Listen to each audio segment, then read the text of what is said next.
Magandang araw po sa inyong lahat. Andito na naman ako sa harap ninyo para magbigay na naman ng isang impormasyon na baka hindi nyo pa nalalaman. Pero bago natin simulan, humiling lang po ako ng kaunting pabor na i-subscribe ang malit na channel na Ate Stella ninyo. Guys, huwag na tayong paligoy-ligoy pa. Simulan na natin ang ating topic ngayon. Ang topic na ginawa ko ngayon ay nanggaling sa ating isang subscriber. Siya po ay isang girl, babae po, no? So, narito po ang kanyang katanungan. Madam, magtatanong lang po ako kung sa edad na 50 pataas na lalaki ay posible pa bang sumirit? Guys, ang sinasabi ko, kayo na po ang umintindi dahil yun na nga, hindi maganda na bigkasin ang mga maselang wika. So, alam nyo na yon. So, yan po ang kanyang tinatanong kung sa edad 50 pataas ay posible pa bang sumirit.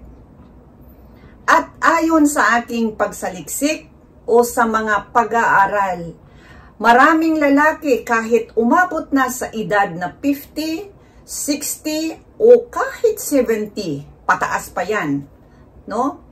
Ay pwede pa rin. Depende na lang yun sa katawan. Ngunit, may nararanasang mga pagbabago. Yun lang, no, na may mararanasang pagbabago ang mga edad na ganito. Ano nga ba ang mga pagbabagong yon? Una, mas mabagal bago maabot. Yan ang una, guys, no? Mas mabagal bago maabot. Ang pangalawa, mas kaunti na lang ang nilalabas. Yan po yung pangalawa. Pangatlo, mas mahina ang puwersa ng paglabas. Yan po yung number 3. At ang pang-apat naman, mas mabagal ang recovery time bago muling lumaban. So ano bang ibig sabihin nitong number 4 na mabagal ang recovery? Kapag natapos ang una, hindi basta-basta na lumaban uli kaagad. Hindi kagaya nung nasa kabataan talaga, na nasa 20s pa o 30s, no? So, yan po ang mga pagbabago na mararanasan ng may mga edad na. Pero alam nyo guys, may mga dahilan ng ito, ng mga pagbabago. So, ano nga ba ang dahilan ng pagbabagong ito? Una, pagbaba ng testosterone habang tumatanda. Yan po ang una. At ang pangalawa naman, pagbagal ng blood circulation, no? Ang circulation ng dugo sa buong katawan ay bumabagal dahil tumatanda na.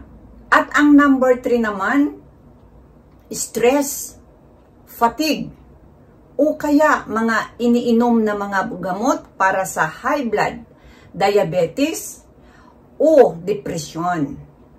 So, yan po ang pangalawa na maaring pagbabago sa mga kadahilanan. So, ang ibig sabihin guys, kapag stress ang isang lalaki, no, o kaya pagod na pagod. Pero alam nyo naman guys na kahit naman hindi siguro may edad na, kahit nasa kabataan, nararanasan din naman itong stress, no? Fatigue, at saka yung mga iniinom na mga gamot na nga na para sa high blood, diabetes, depression, at ano pa.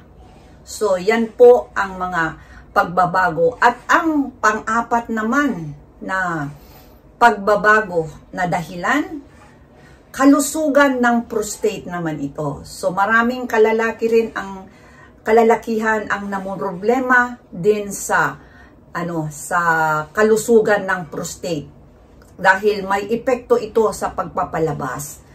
Yan po ang pang-apat dahil sa kalusugan ng prostate.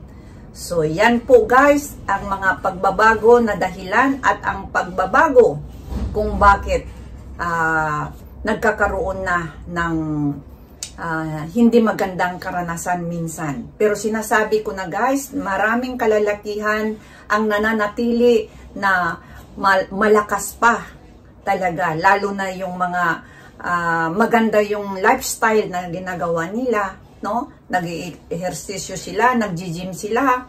Kahit nasa 80s pa yan, siguro, talagang buhay na buhay pa yung pipino na yan. So, ayan po guys, sana makita mo ang ang vlog na ito. At wag na po nating sabihin kung sino po sila para ipaalam sa iyo na pwede pa. Talagang walang sagabal ang katandaan o ang edad na sinasabi. Maraming salamat sa inyong lahat. Hanggang sa muli, ang inyong lingkod si Ate Stella ninyo. Bye-bye! Bye-bye!